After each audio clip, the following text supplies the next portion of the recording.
আসসালামু আলাইকুম। আমি মোহাম্মদ তারেক মোল্লা আছি টিকে ত্রিপলি এভরিডে ইউটিউব চ্যানেলের পক্ষ থেকে।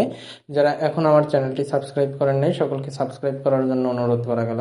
তো আজকে আমার আলোচ্য বিষয় হলো বেসিক ইলেকট্রিসিটির 3 নম্বর অধ্যায়ের আমি সাজেশনে যেটা দিছি W is equal to half CP square, সেই পরিমাণটা নিয়ে হাজির হয়েছি। তো W is equal to half CP স্কোয়ারের আমাদের পরিমাণটা হলো যে ক্যাপাসিটর কিভাবে চার্জ সঞ্চয় করে রাখে সেইটা আলোচনা করতে হবে। আর প্রমাণ করো যে W is equal to half CP square, capacitor কিভাবে চার্জ সঞ্চয় করে রাখে এই ব্যাপারটা একটু আমরা দেখব। দেখেন, এই যে ক্যাপাসিটরটা, এই টোটাল ক্যাপাসিটরটার এই মাঝখানে একটা ইনসুলেটর দেওয়া থাকে, ইনসুলেটর। এখন যখন আপনি এই ক্যাপাসিটরটায় ভোল্টেজ দিবেন, তখন ক্যাপাসিটরটার ভোল্টেজ দেওয়ার পর যে চার্জগুলা, ভোল্টেজ দেওয়ার সাথে সাথে তো চার্জ প্রবাহিত হবে, যে চার্জগুলো প্রবাহিত হবে সেইটা এই ইনসুলেটরের ভিতর থেকে দেখা যাবে কিছু চার্জের শক্তি বেশি থাকবে আর কিছু চার্জের শক্তি কম থাকবে। যাদের শক্তি বেশি থাকবে তারা এই মাঝখানের পাতলা ইনসুলেটরের ভিতর থেকে ইনসুলেটর ভেদ করে অন্য পাশে যাইতে পারবে, আর যাদের শক্তি কম থাকবে তারা যেতে পারবে না। যাদের শক্তিটা কম থাকবে তারা এই ক্যাপাসিটরের ইনসুলেটরের ভিতরে জমা থাকবে। এটি হলো ক্যাপাসিটরের চার্জ ধরে রাখার নিয়ম বা নীতি। এখন আমাদের এই ক্যাপাসিটরের ক্ষেত্রে W is equal to half CV square যদি প্রমাণ করতে হয়, তাহলে আমাদের দুইটা সূত্র জানতে হবে। একটা হলো W is equal to V Q, আরেকটা হলো Q is equal to CV. এই দুইটা প্রমাণ আমাদের বা দুইটা সূত্র আমাদের মনে রাখতে হবে। এখন আমরা এইখানে দেখেন যে এইখানে আসলে দুইটা জিনিস আমাদের মাথায় রাখতে হবে।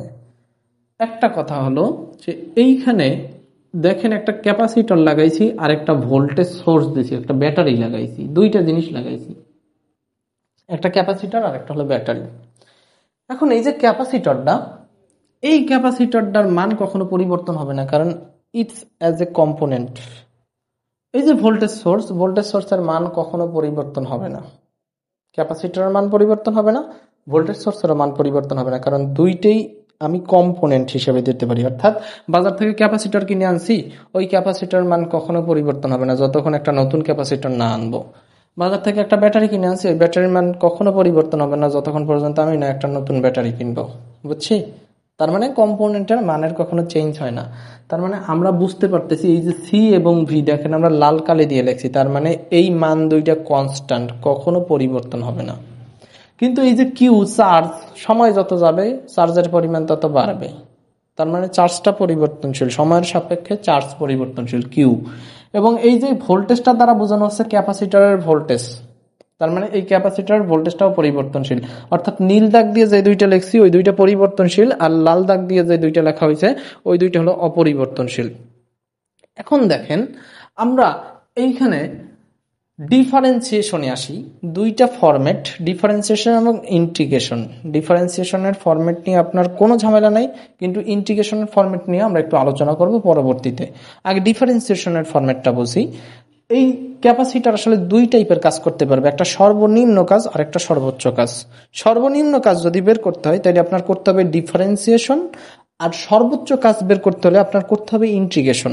সর্বনিম্ন কাজ যদি বের করতে হয় তাহলে ডিফারেন্সিয়েশন করার সিস্টেম বুঝেন। ডিফারেন্সিয়েশন করার সিস্টেম হলো আপনার পরিবর্তনশীল রাশি। এখানে তো আমরা জানি এই দুইটা পরিবর্তনশীল নয়, কিন্তু কিউ এবং ভিটা পরিবর্তনশীল। যারা পরিবর্তনশীল রাশি তাদের সাথে আমরা জাস্ট ডি অ্যাড করব, আর যারা অপরিবর্তনশীল তারা ঠিক আগের মতোই থাকবে, তাদের সাথে আমরা কোনো কিছু অ্যাড করতে পারবো না। এখন আমরা আসি, আমরা জানি W is equal to V Q. এখন দেখেন এই ডব্লিউ দ্বারা বোঝানো হচ্ছে কাজ, ভি দ্বারা বোঝানো হচ্ছে এই ভোল্টেজ, এবং কিউ দ্বারা বোঝানো হচ্ছে চার্জ। এখন বুঝেন আপনি, এখানে আমি কিন্তু জানি যে কিউ পরিবর্তনশীল, তাহলে আমার আমি যদি চাই তাহলে কিউর সাথে একটা ডি অ্যাড করতে পারবো, কারণ পরিবর্তনশীল রাশির সাথে ডি অ্যাড করা যাবে। তাহলে দেখেন এখানে কিউটা যদি পরিবর্তন হয় তাহলে W is equal to V into কিউর আগে একটা ডি দিছি, দেখছেন? কিউর আগে একটা ডি দিলাম। এখন দেখেন এই কিউর মান যদি পরিবর্তন হইতে থাকে তাহলে কি এই ডব্লুর মানটাও পরিবর্তন হইতে থাকবে না? ইজি কথা না? কিউর মান 10 হইলে ডব্লুর মান, মনে করো ভির মান 1, কিউর মান যদি 10 হয় তাহলে ডব্লুর মান 10, কিউর মান 20 হইলে ডব্লুর মান 20। তার মানে কিউ পরিবর্তন হইলে ডব্লু পরিবর্তনশীল। এই কারণে আমরা ডব্লুর আগে একটা ডি দিলাম। যে এই দুইটা রাশি এখানে পরিবর্তনশীল, এই কারণে এই দুইটা রাশির সাথে ডি অ্যাড করছি। এখন আবার একটা সূত্র জানি, Q is equal to CV. এখন কিউ দ্বারা বোঝানো হচ্ছে চার্জ, সি দ্বারা বোঝানো হচ্ছে এই ক্যাপাসিটর, এবং এই ভি দ্বারা বোঝানো হচ্ছে এই ভোল্টেজ। ক্লিয়ার?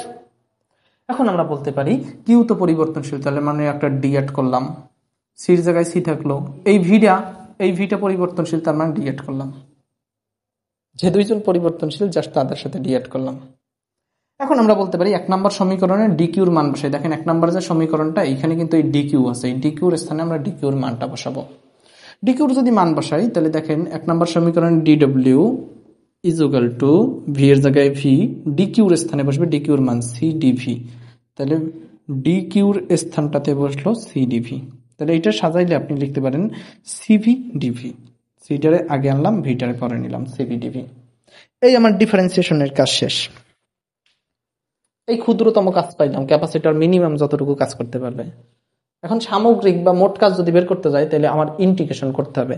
এখন আপনি ডিফারেন্সিয়েশনটা আসলে যতটা ইজি ভাবে করতে পারছেন, ইন্টিগ্রেশন কিন্তু ততটা ইজি নেই। ইন্টিগ্রেশনের ভিতরে গাবলা আছে, ইন্টিগ্রেশনে অনেক কিছু বুঝতে হবে। প্রথমে আসি, এই হলো ইন্টিগ্রেশনের চিহ্ন, এইটা হলো ইন্টিগ্রেশনের চিহ্ন। ইন্টিগ্রেশনের ক্ষেত্রে প্রথম শর্তই দুইটা লিমিট থাকবে, একটা আপার লিমিট, একটা লোয়ার লিমিট। একটা আপার, একটা লোয়ার। উপরটা থাকবে আপার লিমিট, নিচে থাকবে লোয়ার লিমিট। এখন আপনার ইন্টিগ্রেশনের ক্ষেত্রে লিমিট দেয়া থাকবে। ম্যাথ যখন করবেন, ইন্টিগ্রেশনের যখন ম্যাথ করবেন তখন লিমিট দেয়া থাকবে, কিন্তু যখন প্রমাণ করবেন তখন কোনো লিমিট দেয়া থাকবে না। তখন আপনার এই প্রমাণের ভিতরে যেটা আপার ওইটা ধরতে হবে, আর যেটা লোয়ার ওইটা ধরতে হবে। আমরা একটু দেখি, দেখেন এইখানে আসলে আমরা আপার লিমিট হিসাবে ধরতে হবে ডির সাথে যে থাকবে, ডির সাথে এক্স আছে না, তার মানে আপার লিমিট হিসেবে আসবে এক্স। এখানে আপার লিমিট হিসেবে আসবে কে? এক্স। আর লোয়ার লিমিট হিসেবে আসবে 0। অর্থাৎ কোথাও যদি ইন্টিগ্রেশন অফ ডি এল থাকে তাহলে আপার লিমিট হিসেবে এল, লোয়ার লিমিট 0। কোথাও যদি ইন্টিগ্রেশন অফ ডিপি থাকে তাহলে আপার লিমিট হিসেবে পি, লোয়ার লিমিট হিসেবে 0। এই হলো আপনার লিমিট বসানোর সিস্টেম। তাহলে আমার এইখানে ডির সাথে যে থাকবে, ডির সাথে এক্স থাকলে এখানে আপনি আপার লিমিট হিসেবে লিখতে পারবেন এক্স, লোয়ার লিমিট হিসেবে লিখতে পারবেন 0। যেমন এল আছে আপার লিমিট এল, লোয়ার লিমিট 0, পি আছে আপার লিমিট পি, লোয়ার লিমিট 0। এই হলো লিমিট বসানোর সিস্টেম ইন্টিগ্রেশনের ক্ষেত্রে। এখন আমরা মনে করলাম এখানে আছে এক্স ডিএক্স। এখন x to the power n dx, এটা হলো ইন্টিগ্রেশনের সূত্র। যদি বসাই তাহলে x to the power n plus one divided by n plus one, এটা হলো সূত্র। ইন্টিগ্রেশন অফ এক্স ডিএক্স নির্ণয়ের সূত্র হলো x to the power n plus one divided by n plus one. এখন এক্স এর উপরে যেটা, এখানে আমরা আসলে আরেকটু ক্লিয়ার করি যে ডির সাথে যে থাকবে তার সাপেক্ষে আমরা ইন্টিগ্রেশনটা করি। দেখেন এইখানে ডির সাথে এক্স আছে, তার মানে এখানে এক্স এর সাপেক্ষে আপনি করতেছেন। এক্স আছে তার মানে এক্স এর সাপেক্ষে, তাহলে x to the power n plus one. দেখেন এইখানে এক্স এর উপরে যেটা পাওয়ার আছে সেটা কিন্তু এন এর মান। ক্লিয়ার? এখন x to the power n plus one divided by n plus one, এই হলো সূত্র। তাহলে এক্স এর উপরে পাওয়ার এন না দিয়ে আমরা ওয়ান দেই, তাহলে এই সূত্র অনুযায়ী যদি বসাই দেখেন এখানে আসবে x to the power N, তাহলে এন এর কাজটা করবে কিনা? ওয়ান না, তাহলে এন এর স্থানে কিন্তু ওয়ান বসবে। X to the power n plus one, অর্থাৎ এক্স টু দি পাওয়ার এখন এন এর স্থানে ওয়ান আছে, তার মানে ওয়ান প্লাস ওয়ান আসবে, divided by n plus one, অর্থাৎ ওয়ান প্লাস ওয়ান। তাহলে আপনি বলতে পারেন x to the power n plus one, n এর স্থানে one plus one divided by one plus one. এখানে যদি থাকতো integration of x to the power two dx, তাহলে আপনি দিতেন x to the power n এর জায়গায় দিতেন two plus one divided by two plus one. Clear? তাহলে আপনি x to the power one দেওয়াও যে কথা, না দেওয়া একই কথা। তার মানে আপনি কিন্তু ক্যালকুলেশন করতেছেন এক্স ডিএক্স এর ফরম্যাট। তাহলে এক্স এর উপরে তো কনস্ট্যান্ট পাওয়ার ওয়ান আছে, এই কারণে এন এর মান এখানে ওয়ান ধরে নিলাম। তাহলে x to the power one plus one divided by one plus one. এখন উপরটাতে বসবে আপার লিমিট সিস্টেম অনুযায়ী। আপার লিমিট তো ছিল এক্স, লোয়ার লিমিট হলো 0। এখন দেখেন ক্যালকুলেশন করলে এক্স স্কোয়ার বাই টু আসে। এক্স ওয়ান প্লাস ওয়ান মানে হলো x square divided by one plus one মানে হলো 2। আপার লিমিট হিসেবে তো আমরা জানি এখানে এক্স আসবে, লোয়ার লিমিট হিসেবে 0 আসবে। এখন দেখেন এখানে আমরা যেহেতু কার সাপেক্ষে করছিলাম, আমরা বলছিলাম ডির সাথে যে থাকবে তার সাপেক্ষে আমরা ইন্টিগ্রেশন করি। এখন এখানে ডির সাথে যেহেতু এক্স ছিল তার মানে এক্স এর সাপেক্ষে করছি, তাহলে এই যে থার্ড ব্র্যাকেটের ভিতরে যখনই সূত্র বসানো হয়ে যাবে তখনই থার্ড ব্র্যাকেট আসবে, এবং এই থার্ড ব্র্যাকেটের ভিতরে শুধুমাত্র এক্স থাকবে, কারণ এক্স এর সাপেক্ষে আমরা করছিলাম। আর বাকি যে 2 আছে, 2 আমরা বাইরে বের করে নিয়ে আসতে পারি।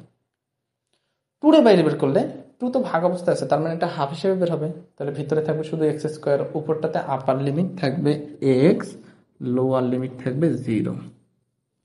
এখন আমরা আসি, এখন লিমিট তোলার সিস্টেম আছে। লিমিট কিভাবে তুলবো? লিমিট তোলার সিস্টেম হলো, আমরা যার সাপেক্ষে ইন্টিগ্রেশনটা করছিলাম, এখানে কি এক্স এর সাপেক্ষে ইন্টিগ্রেশন করছিলাম না? কারণ কি, আবার বলি যে ডি এর সাথে এক্স ছিল, এই কারণে এক্স এর সাপেক্ষে করছি। তাহলে ওই এক্স এর স্থানটাতে একবার বসবে আপার লিমিট, মাইনাস এক্স এর স্থানটাতে একবার বসবে লোয়ার লিমিট। দেখেন এক্স এর স্থানটাতে যদি আপার লিমিট বসান আপনি, এক্স এর স্থানে আপার লিমিট তো এক্সই ছিল, আর লোয়ার লিমিট যদি বসান, লোয়ার লিমিট কিন্তু ছিল 0। তাহলে অলমোস্ট আপনি এইটার অ্যান্সার কিন্তু বলতে পারবেন এক্স স্কোয়ার ডিভাইডেড বাই 2। এখন ওই সূত্র অনুযায়ী যদি এখানে আসি, আমরা সামগ্রিক কাজ বের করতে হলে এই যে মিনিমাম ক্ষুদ্রতম কাজটা পাইলাম, এইটার আমরা ইন্টিগ্রেশন করতে হবে। তাহলে আমরা দিলাম সামগ্রিক কাজ W is equal two integration of DW. এখন ইন্টিগ্রেশনের ক্ষেত্রে আমরা ডিডব্লিউর মানটা বসাইলাম, ডিডব্লিউর মান জানি সিভি ডিভি, সিভি ডিভি। এখন এইখানে উপরে তাও আমরা জানি দুইটা লিমিট বসবে, একটা আপার লিমিট আর একটা লোয়ার লিমিট। আমরা বলছিলাম যে এখানে ডির সাথে যে থাকবে, এখানে ডির সাথে কি আছে, ভি না? ওইখানে ডির সাথে এক্স ছিল, এই কারণে আমরা উপরে আপার লিমিট দিছি, নিচে 0 দিছি। এখানে ডির সাথে যদি ভি থাকে, তাহলে আপার লিমিট হিসেবে ভি বসবে, লোয়ার লিমিট 0 বসবে। ক্লিয়ার? আমরা বলছিলাম ডির সাথে যে থাকবে তার সাপেক্ষে আমরা করি, এই কারণে ডির বাইরে যে থাকবে, অর্থাৎ ডির সাথে যে আছে, এখানে কি আছে, ভি আছে না? তাহলে ভি বাদে যে থাকবে তারে আমরা অবশ্যই ইন্টিগ্রেশনের বাইরে নিয়ে আসবো। তাহলে দেখেন এইখানে সির সাথে কিন্তু ভির কোনো সম্পর্ক নাই, এই কারণে সিরে আমরা ইন্টিগ্রেশনের বাইরে নিয়ে আসলাম। ইন্টিগ্রেশন অফ ভি0, এখানে থাকছে ভিডিভি, কারণ সিরে তো আমরা ইন্টিগ্রেশনের বাইরেই বের করছি, কারণ আমরা জানি যার সাপেক্ষে ইন্টিগ্রেশন করবো সেই ভিতরে থাকবে, এর বাইরে যে থাকবে তারে আমরা ইন্টিগ্রেশনের বাইরে বের করে নিয়ে আসবো। তাহলে দেখেন এইখানে আমরা সিরে বাইরে, এখন ফরম্যাটটা কি, ভিডিভি। আপনি এক্স ডিএক্স এর মান যদি ক্যালকুলেশন করে এক্স স্কোয়ার বাই 2 বের করতে পারেন, x dx x square by 2, তাহলে এইখানে যদি ভিডিভি থাকে, তাহলে এক্স ডিএক্স আর ভিডিভির মধ্যে পার্থক্য কি, যেখানে এক্স হয়নি তো ভি আছে, তাহলে এইখানে এক্স ডিএক্স সমান সমান যদি এক্স স্কোয়ার বাই 2 হয়, তাহলে ভিডিভি সমান সমান আপনি ভি স্কোয়ার বাই 2 বলতে পারেন না? ক্লিয়ার ব্যাপারটা? তাহলে আমরা এইখানে সি, আমরা ভিডিভির পরিবর্তে ভি স্কয়ার বাই 2 বলতে পারি। যখনই ইন্টিগ্রেশন সূত্র বসানো হয়ে যাবে, তখনই থার্ড ব্র্যাকেট চলে আসবে, থার্ড ব্র্যাকেটের উপরটাতে থাকবে আপার লিমিট, নিচে থাকবে লোয়ার লিমিট। এটা হলো ইন্টিগ্রেশনের রুলস, আগেও করছিলাম। তাহলে এইখানে আমার যখন ইন্টিগ্রেশনের সূত্র বসানো শেষ, তখনই থার্ড ব্র্যাকেট চলে আসবে, তারপর ইন্টিগ্রেশনের সূত্র বসে গেছে, থার্ড ব্র্যাকেট চলে আসবে, উপরটাতে আপার লিমিট ভি, নিচে লোয়ার লিমিট 0।